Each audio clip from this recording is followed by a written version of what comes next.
I want to acknowledge that what you're saying is that you both needed a break, and it's also fine for mums to, and we want to say this, it's okay for mums to pick themselves first. Yeah. Welcome to Fika's Focus. Voices leading change.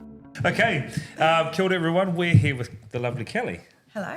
Welcome. We appreciate having parents and whānau on this. As a company that's dealing with people's most precious taonga gifts, which we see as a great privilege, as do many early childhood centres.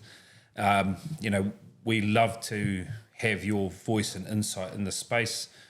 I know as a mum, watching my own wife go through those phases with their children in those settings, there comes with all sorts of different emotions, but we really appreciate having the opportunity to hear your honest feedback in this space. So, yeah, we look forward to this conversation. Cool. So tell us about who you are, who your daughter is, and all that sort of stuff, and whatever you need to fill us in on. Cool. Well, I'm Kelly, and I've just turned the big 40, so Nice. that was a bit of a, what's going on? No, but I have a 2-year-old daughter called Rosa, who goes to daycare, and I also have a 12-year-old son, called Ryder, and that was a massive age gap. Wasn't because I wanted it that way. We had to go through IVF to have Rosa, so we went through 5 years of IVF trying to get her. So it was like about, I think it was 5 rounds, 6 embryo transfers, and she's a little miracle bub. Wow. Okay. So we've taken a tangent. Yeah. So that's a bit of a... Okay. Cool. But that's pretty, that is my major story, I guess, as well.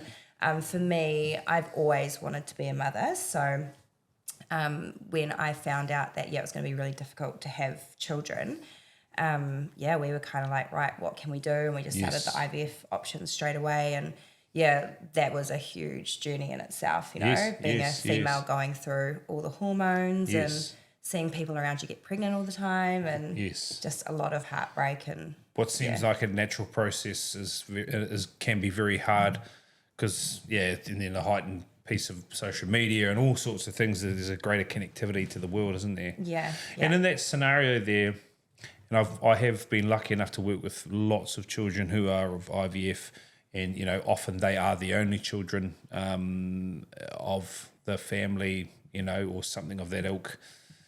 It puts even more, It puts even more preciousness on the children, on that child. So I can also understand in putting into a scenario like early childhood, there comes the anxieties of those sorts of spaces with your most precious individuals. Definitely. With my son, he was natural, so I found like I was, as soon as I had children, I think a lot of mums can relate, the whole anxiety. You just all of a sudden have like this anxiety, and like when they're away from you, you're always worrying about them. And then when I had Rosa, all I wanted to do was just spend every single moment with her. I just wanted to suck it all up, all the memories. But I became a single mum when she was 4 weeks old, so through other personal matters. But that even brought a lot more onto the whole side of things. Being alone with her, at night when she was a newborn, and which was really tough. And she wasn't an easy baby. Like she literally came out like alert, like I'm here. It was like she took forever to get here, but once she's here, she was just all go. And has never slept through the night once. Still doesn't. It's like my Frankie. She's like that. I think it's a girl thing. I don't know. My Frankie, she's 6. Yeah, and don't comes in that. every night. Every night she comes in. It's just like... Well, if I've got back problems, it's because Frankie's coming and slept this way on the bed. Well, I've got a bad back right now. It's so bad. But I ended up co-sleeping with Rosa just because of the whole situation, what we went through, and we became closer as well. It's almost like we depended, we became really dependent on each other. She was in my bed kind of right from the get-go. Still is in my bed. I don't know how I'm going to get her out, but Yeah. I think, it's just that extra kind of bond we Do you know share. what I say? Do you know what I say to Courtney? I say, it's not forever. I do say that, there's going to come a time where they're not even going to want to hang out with us. Yeah. And actually that's why I'm okay with it. It happens, but I don't really moan too much about it because there'll be a day when they're not going to do that. Yeah. And I think being a parent in that space where what you just talked about sucking up all those moments, because those times go. Yeah. They're gone and they don't come back. And in the journey you've obviously been on with the IVF and getting Rosa, it makes that even more almost finite in that time. So I certainly hear and understand the desire to suck everything up. Yeah. And I think having the 12-year-old, I've seen how fast he's grown. Yeah. So, and I didn't put him into childcare until he was 3.5, but he was such a cruiser. Like I could take him anywhere. Like he was just my little buddy compared to Rosa, who needed the stimulation. And I think that was like a hard decision, me putting her into daycare because I wanted to suck up all those memories. And, I waited so long for her. But then in the end, I was like, oh, you're driving me crazy. Yes.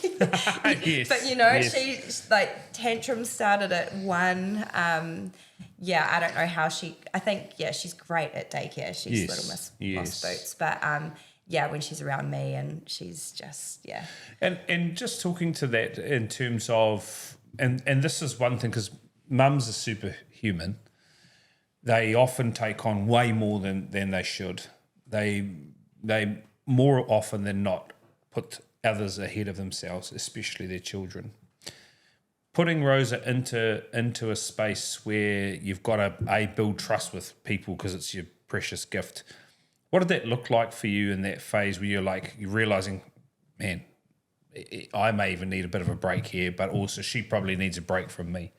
What did that look like, or what was that journey like for you? I think I was thinking about it for a while. Yeah. It was more so I needed a break. Yes. Just with, going the first year of her life, I was just broken. I was in kind of, just survival mode really. And I have an online business, so I had built that up, which was awesome. So by the time I had Rosa, I didn't have to have maternity leave or anything like that. So my business was still running in the background. And I've always wanted to be able to be so present with my children. I never wanted to have a job where it took me away from them. So for me, I was like, I need to build my business back up again. I need me time, going to the gym every day. It was getting harder to take her there because she just wanted to wreck everything. And it was a bit dangerous as well with all the weights. But it took me a while to actually put her in just because of the whole mum guilt. I was just like, oh my gosh, I've waited so long for this baby. Now she's here. Now I'm giving, putting her in care because I can't. It was almost like I couldn't cope. Yes. But then once I put her in and she was just thriving, I was like, this is amazing. She needed this so much. And it made me think my son and my daughter, they're just completely different children. They need to be parented so differently as well. Yep. Where Rosa is just, she almost needs to be in there full time because she just loves it so much. I think when you meet, so my Frankie's similar in the fact that she's this clingy person, but actually she's quite a real strong personality, and has a big influence in that space. But we don't get to see that until we let go. Until she gets to go in there, until she gets to find her own space and timing, especially because I've got an older daughter, Marlo, and who's 9, and in that space, the 6 and 9 age gap isn't big when it comes back down to the fact that Marlo still has a bigger say because she's just older, right? And Frankie went into her own space, and the clinginess what you talked to was similar to us, and the childcare space gave her the time to be herself. And build her personality. In that scenario of her thriving, what's thriving for you? I just think being able to explore and do things that she normally wouldn't do with me at home, and I guess for me, if, I don't get the best sleep most nights with her because she just wakes up a lot and, rolls around. But I feel like she's with other kids, and she's happy and she's doing things, that she normally wouldn't do at home with us. Yes. And I wouldn't have the energy to get down on the floor and do Play-Doh and painting, Yes, all day. No, yes, God, no. Yes, all day. Yeah. All day. And as she's gotten on, and we, I mean, you're not far from school now for her. What do you think it's going to look like for you in the transition into that school space where she's come from this environment? What is the transition into school going to look like for you in terms of your role in her school life? What do you think that's going to look like?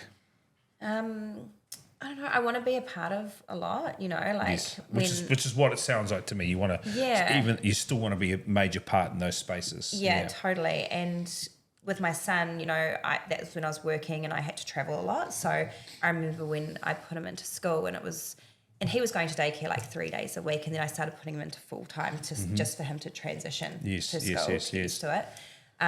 But yeah, I was working away, and I remember just feeling so sad that I couldn't pick him up on his first day of school, or being there to go on school trips with him and all that kind of thing. So with Rosa, I've got to a place in my career where I can do that, and I can be present and pick her up and just... which is a major privilege, I think. Yeah. Oh, and I can hear that in your voice. Yeah. It's similar to, myself being part of what we could consider small things. Yeah. It is the picking up from school, and it is the going to school events, which really, really, really count. Yeah. And so in your experience in that space of what deems to be a tricky age, the toddler space, that age, that the terrible twos and things. Yeah. What did the daycare? What did the early learning environments help you with in that space? I just think it's been able to give both of us a break, because you just feel like with Rosa, she is very onto it. And I don't know if that's, someone said to me it's the IVF baby because they pick the best of the best, and I was like, because she, if whoever meets her, they're like, wow, she's so onto it. Like, she was knowing her numbers, letters, colours, ages ago. And I was like, where are you getting this from? And even the teachers were like, she is, So for her, it's so good for her to be in that environment and just, always, she just needs stimulation all the time. And I feel like she was getting frustrated at home because I just, can't really do that 24/7 with her. And the tantrums were just, Isn't it an interesting scenario where you realise, and it's cool, again, I want to acknowledge that what you're saying is that you both needed a break, and it's also fine for mums to, and we want to say this, it's okay for mums to pick themselves first. Yeah. I think that's an important lesson out of this, because mums, like I said, and I've already said, they're superhumans. They take on everything to the detriment of their own health often. And we see it. We do see it. Yeah. The amount of times I have sat in a room with a mum and said, hey, book a babysitter and go out for a drink. Go have a massage, go treat yourself. Go and treat yourself. And I hear that in what you're saying there. But also for Rosa's needs, what I love to hear here is that you're saying, actually, there are needs that I can't meet. And I'm putting her in a scenario that she'll get those needs met. Yeah. Which is I don't know if this is the best way of saying it, a very grown-up thing to look at, grown-up way to look at that, right? Yeah. Yeah. So you're talking about Rosa being this personality. What do you think she's going to be like as Ryder's age? 12. What do you think she's going to be? Like sports, or just like her personality? Who's she going to be? She is I'm a big advocate for confidence in women, and as you were saying, putting yourself first. And I never used to put myself first. And since being on my own, I've really had to learn that, because no one else is going to pick me up, And for me, a priority for me is going to the gym most days, because that fills my cup and that makes me feel good, and I'm healthy and strong for the kids. Yes. So, for me, it was I couldn't go to the gym anymore because of Rosa and all that sort of stuff. So that's, going back to like, I had to put myself first so I could be a better mother for the kids. But Rosa, she's going to be confident and she's going to take no shit, honestly. She is one of those sass queens. And like, I'm on social media, so a lot of people watch what we do, and everyone just, as soon as I put Rosa on, they just love seeing her. She's a character. But yeah, at 12, I feel she'll be so good at like sport. Like I reckon she'll be a gymnast of some sort or rugby. Yeah. And that confidence, and especially that kind of mana wahine, that wahine toa, that strong woman, why is that important in today's world for you and for Rosa? Because we're saying we're going another 6 years, 8 years ahead, jumping ahead. But what is being that now, who she is now, which she's going to turn into, why is that so important in today's world? I just feel like, I guess, social media can be so amazing, but can also be really hard for kids, especially, the younger kids that don't really know how to manage it properly. Having a hard time with my son with that at the moment, being 12. But with Rosa, it's just, I feel, and raising a daughter is so much different too. Like, I don't want her to feel insecure or, just that she can kind of, I don't know, I want her to stand up for herself. I feel it's really important, and she knows her boundaries, and knows that she's always going to be safe. And, I want to be a parent that both my kids can come to, whether they've done something wrong or good, and not feel scared to tell me. Can stay in the conversation with you. Yeah. And by the sounds of Rosa, I think you're probably not going to have too much trouble of her being involved in that space. But what are some of the moves you take to continue to build a platform for Rosa and Ryder to continually share what's going on in their life? I guess just like being a good example for them, me being open with them, It's the first port of call, really, isn't it? 100%. You can't expect something of them if you can't do it yourself. Exactly. Yeah, great answer. Yeah, I feel like as a solo mum as well, I have that bond with my children, and, they see me more emotional probably than some other mums. I'm not too sure. Like I am quite an emotional person, and I don't want to hide my emotions in front of my kids. Like, there'll be some times where, I won't do it in front of the kids, but I feel it's really important that they see it, that it's normal to... And then you deal with it appropriately too. Yeah, exactly.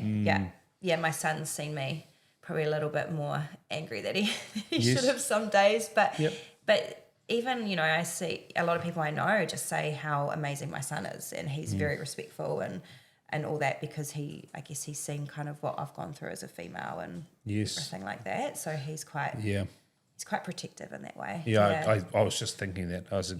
So in terms of success, coming out of a successful day for Rosa in childcare, out of early learning, what do you see when you know she's had a great day?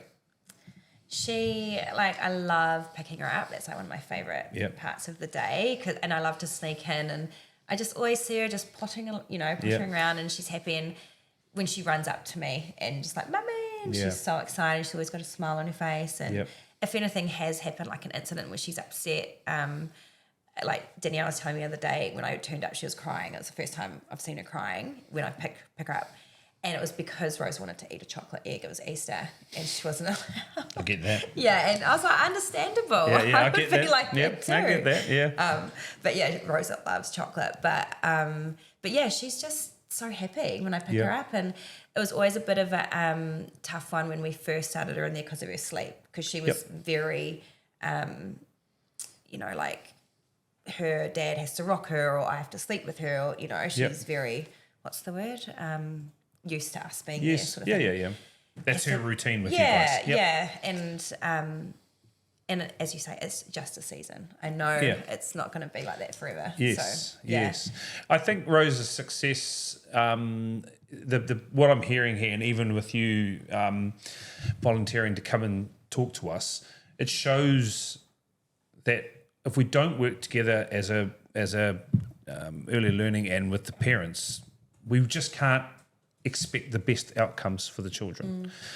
we want to be celebrating kids like Rosa when they are Ryder's age, because I know when they're in that space, and I've been lucky enough to teach at that age group, which I know is a difficult age group for them growth, boys going through puberty, girls going through puberty. Heaven forbid, I'm glad I never grew up around social media at that sort of space. But knowing and understanding that when Rosa gets to that point, I hope it's because of a collective effort that we did in the first stages. Because if we don't work with parents alongside, hey, this is how I get Rosa to sleep, and this is how Dad gets Rosa to sleep, and Danielle's like, but this is how we also get her to sleep. Yeah. As a collective, we're working together. Yeah, no, it was amazing, and that was, I think, one of the major things I was so anxious about her going, because I was like, we're so used to sleeping together and all that kind of thing, but I just remember I was getting sent photos of her asleep, and they rocked her for a while, and then she was, the first time she was on her bed for the first time, everyone celebrated, which was so cool, and now she just goes to sleep. She's fine. Yeah, the terrace. Yeah, I mean, not with me, but at daycare she's great. I know, it's so amazing. They're like sleep wizards or sleep magicians, because I watch them do it, and it's amazing how many times I hear parents say, I don't know if you're going to get them to sleep. Yeah. And then all of a sudden, photos sent through them of them sleeping. Just to wrap up, what's one lasting memory that you have in that ECE space that really gave you confidence? I've made the right decision for you, not Rosa, for you. What's one lasting thing that you might have in that space? I honestly think it's so important when you walk into a room like that and you're seeing the kids and they're happy, just the feeling, the energy. Yes. I honestly go off my gut feeling with a lot of things, and which many mums are brilliant at. Oh, we're so good. Yeah. My gut's great. But I remember with Ryder, putting him, it took me ages to find somewhere because I just didn't feel right about it, and then I finally found a place, and it was great. But yeah, with Rosa, it was, you guys were the first place just because we lived in the area, and I was just walking along, and I was like, I'll just go check it out, and yeah, the teachers were just so welcoming. Yes. And yeah, it's just been the contact, it's always so good. Yes. And you can just tell they love Rosa. Mm. Yeah. And that's the best, you want to be able to know that you're taking your kids somewhere where they're just so loved, and yes. Yeah. Yeah. And for me, hearing that, I mean, I know that we love what we do. We love hearing your stories and experiences, and you feeling safe, secure to tell your story, but also to put again an IVF child in that space and entrust us with it. But I also know having these sorts of recordings, Kelly, what it does for us is it continues to put pressure on us to continue to perform. I think that's part of the reason why we do this, because we can't go and put this crap out on social media and our podcasting stuff and then we're not living up to it. Yeah. And that's why I really appreciate your input in this, because it does say to not just Future Focus as well, I'm meaning the sector. We've got to work hard to help mums and dads and families and aunties and uncles and nanas and granddads and all that sort of stuff feel like their children are in safe spaces. Last thing, just to wrap up, and just talking to Rosa, because we gave one for you. Yeah. For Rosa, what is one action that you are going to take? Because you talked about the social media thing, and I know you're on the social media space. What's one action you're going to take to help it? Because we can't keep kids off social media, right? No, it's going to happen. It's just our world. It's more their world, probably. Yeah. What's one action you're going to do to support her in that space of those online platforms, social media and things like that? So when she gets older? Yeah, when she's older. Yeah, I think a big one is until they're ready. I don't know if they're ever ready, but just knowing the passwords, keeping it private, and it's scary, especially girls, right? It's the whole image thing and all that. But I just really want to drum into my daughter that she is just beautiful, confident, that she always feels that she's good enough, sort of thing, and I feel that's really important with girls, but definitely keeping a massive eye on that social media. I hate to think what social media is going to be in 8 or 9 years. I know. It's the filter thing, right? Like all the... Oh man, I hate to. I'm not on social media, but I hate to. I hate to think what it's going to be. Yeah, if it wasn't for my line of work, I would. Yeah, I don't know. But then it's so great because you can get your word out and you can use it in a really positive way. Yep. Yeah. No, I certainly see all those benefits. And again, I'm going to have to navigate it with having daughters going through that phase as well. But Kelly, we appreciate your view and perspectives on this stuff. Even me personally, I'm privileged to be able to talk to people like yourself. Again, I get to know a little bit more of your story. You know, the IVF thing stands out obviously in that space in terms of how special Rosa is, and also hearing about Ryder and your own journey. So Kelly, we really appreciate your time. Thank you for having me. Yeah, awesome. Thank you.